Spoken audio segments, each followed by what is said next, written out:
জমি জমা নিয়ে ঝামেলায় আছে, নিরীহ লোক তার জমি অন্য দখল করে খাচ্ছে না। সন্ত্রাস, সন্ত্রাস দমন, মাদক।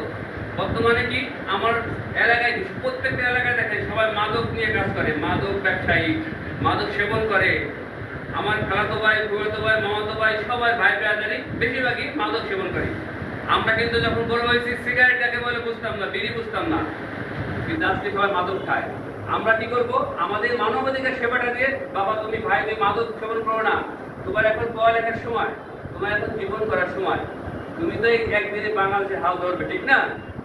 তোমাকে বিপথে গেলে চলবে না। একদম অসহায় মহিলা, একদম অসহায় মহিলা, তার স্বামী নেই, তার সন্তান নেই, সে দিন আনে দিন খায়, কিভাবে আনবে? ভিক্ষা করে। তাকে যদি ভিক্ষা ব্যক্তি থেকে বের করে আনতে পারি একটু সেবা দিয়ে, একটা ছোট দোকান করে দেয়, একটা ডিমের দোকান করে দেয়, একটা টং দোকান করে দেয়, তাকে একটা কাজ দিয়ে দেয়, তাহলে কি সেবা পেল না?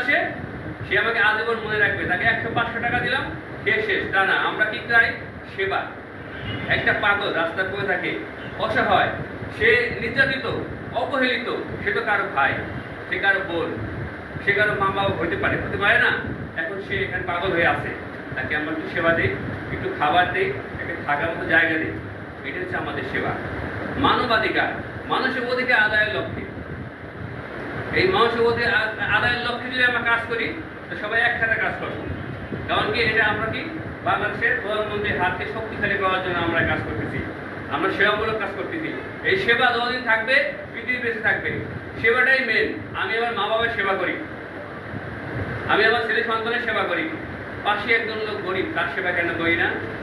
পাশে একজন না খেয়ে থাকে, তার সেবা কেন করি না? পাশে একজন মা যাচ্ছে, তাকে জানালা দিবে, তাকে কাপড় কিনে দিবে, টাকা নাই, সেই সেবাটা কেন আমরা করি না? এইরকম সেবা আমাদের করতে হবে। তাহলে কি আমাদের ন্যাশনাল প্রেস সোসাইটি দিন দিন উত্তরোত্তর বৃদ্ধি পাবে। আমাদের ফরিদপুর জেলাতে যে কমিটি আছে, আমি আমাদের কমিটির সকল সেক্রেটারি সহ সকল ভাই বোনদের বলতে চাই একটা কথাই, আপনার আশেপাশে দেখেন অনেক অবহেলিত মানুষ আছে, তাদের সেবা করেন আপনি। ওই সেবা থেকেই সেবামূলক কাজ হবে।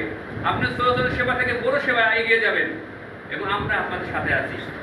আমি সভাপতি বলে যে সব সেবা একা করতে হবে তা না, আপনারা সেবামূলক কাজ নিয়ে আসেন, আমি সাথে আছি। আমি দরকার হলে পুলিশ সুপারকে জানাবো, ডিসি স্যারকে জানাবো, আমাদের বর্তমানে যে ভারপ্রাপ্ত চেয়ারম্যান আছে বা যারা আছে এমপি মন্ত্রী আছে, সবাইকে জানাবো, জানাই একটা সেবামূলক কাজে এগিয়ে যাব।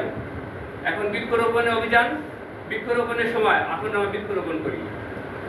বৃক্ষরোপণ করতে হবে আমাদের। আবহাওয়া জলবায়ু দেখেন না কি প্রচন্ড গরম, এই গরম ছিল 5 বছর আগে, ছিল না। একটাই কারণ, আমরা যেভাবে গাছ কাটি সেভাবে গাছ লাগাই না। এই সেবাটা আমাদের করতে হবে। প্রত্যেকটা ঘরে ঘরে যে আমার জানাতে হবে যে এই সেবা না করলে আমরা পরবর্তীতে আবহাওয়া যে একটা উত্থান পতন হয়েছে, এদিকে আরো ক্ষতিগ্রস্ত হবে। হিমালয় পাহাড় বলে যাচ্ছে, গরম পড়তেছে, প্রচন্ড শীত করে, এই শীত আগে পড়তো না। যারা নাকি রাস্তায় পড়ে থাকে, রাতে রাস্তায় ঘুমায়, আপনারা দেখবেন বিভিন্ন সেবামূলক মানুষজন কম্বল দিয়ে থাকে। ডিসি স্যারও কম্বল দিচ্ছেন অবশ্যই, এরকম অনেকে কম্বল দিয়ে থাকে। এই কম্বল এত শীত পরে, এরা অসহায় মানুষকে পাশে আছে আমাদের স্যার, সেই সাথে তাল মিলিয়ে আমরাও পাশে থাকতে চাই। আমরা চাই পুলিশ সুপার মহোদয়